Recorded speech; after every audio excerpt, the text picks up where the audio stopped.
Welcome back to Good Morning Football. Lots of headlines to get to. We have a great Thursday night game in Cleveland. The Steelers, red hot Steelers, come into town. We'll go over that, of course, but then Will Selva has his updates out in the newsroom. What is shaking around the league?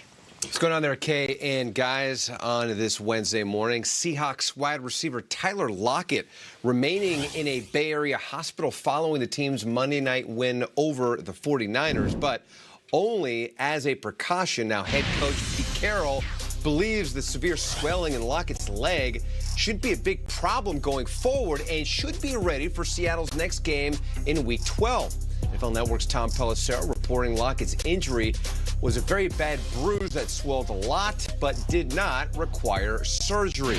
Now, the other wide receiver hurt on Monday night, Emmanuel Sanders. He's dealing with some cartilage damage in his ribs. An MRI revealed the injury after initial x-rays were inconclusive. Head coach Kyle Shanahan calling Sanders day-to-day, and his status for Sunday's game against the Cardinals will be a game-time decision. Giants running back Saquon Barklay is also banged up with a shoulder injury suffered in the loss to the Jets on Sunday.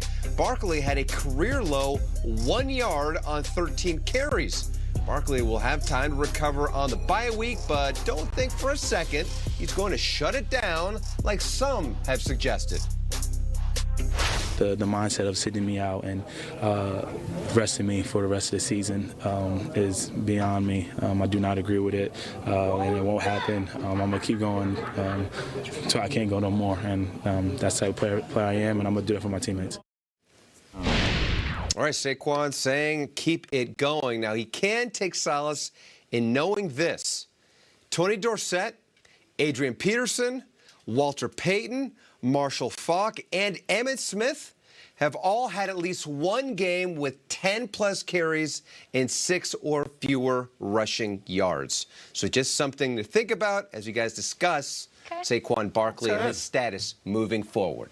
Okay, a little nugget. Yeah, let's talk about this idea of shutting him down. Thank you so much, Will, for dropping those stats. It is worth noting Pat Shurmur also said Saquon will not be shut down, despite mentioning he was banged up after Sunday's game. We know the shelf life on running backs in the NFL can be short. That is a narrative that we can definitely agree to, and we see it all the time. Pat Shurmur's future certainly seems a little bit murky. Peter, you can talk to that a little bit more based on what Garofolo talked about earlier on the show when you were out on Monday. Is there merit to the idea of the 2-8 Giants shutting him down? I don't think so. He's going to be on the bye week, and they're going to bring it back unless the player is saying, "Hey, you know what?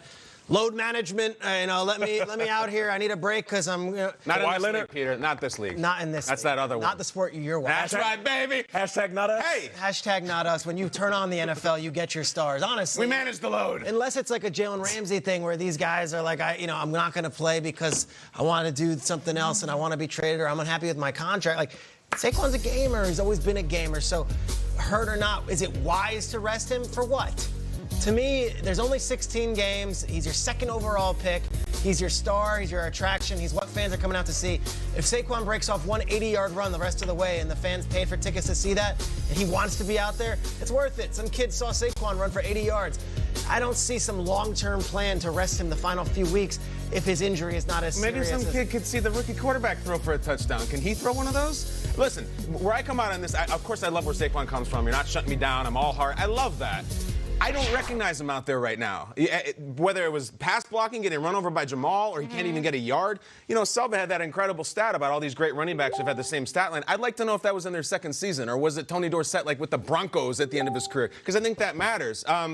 There's a huge long-term thing with this. If you put Saquon out there at half speed, he bangs up again. He's spending the whole offseason rehabbing. The team is terrible. The season is terrible. The only reason what I'd be concerned about was that Shurmur would put him out there so we can reel off a few wins at the end of the season and save our job. I think this is a GM thing and an ownership thing. This guy's the crown jewel. The team is terrible. Save it. I would love for him to be shut down. You're waving the white flag on the season then. I mean, that's not saying, I mean, that's what you're telling your fans. Hey, we're 2-8 and we're done for What are they, Peter? You know, they're the smartest fans. They know what time it is. You think Giants fans are harboring delusions of Saquon reeling into the playoffs? The other team in New York is. Yeah, I mean, they got some delusions themselves. We'll get into it later in the show. They also don't have Saquon. Yes, fine, shut it down. I'd rather have that than Saquon get hurt. Shut it down, save him is what you're saying. Yes, Kyle, save it. How about you save that take? That's a terrible take. All right, NBA load this.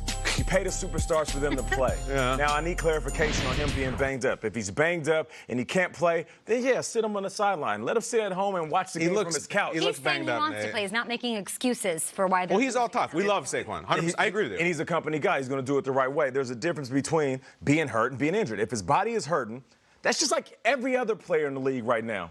Saquon is a must-see attraction. And if you're getting paid to do a job, go out there and show the fans exactly what they want to see. I'm not here for guys resting, just like the guys that I play with, just like myself. If I was able to walk, I could run. If I was able to run, I could play. And if I could play, I'm going to have my ass out there on the field. So for me, if Saquon is ready to play, you put him out there so his team can appreciate the fact that he's fighting through injuries just like every other guy on the roster. Do you think he should? You think he's good? He's good? Like he's healthy to you? He's good enough to run and be out there? He averaged 6.4 yards per carry before that injury. After 2.4 yards per carry. He just got an X-ray after the game last week. Schrager doesn't like numbers, but he's going to like this one. No, that was a great number. That's everything. 100% of the guys are banged up right now. Okay. There's not one player in the NFL. How about this number? He's averaging inches per carry with 1 yard for 13 rushes. It's not just him.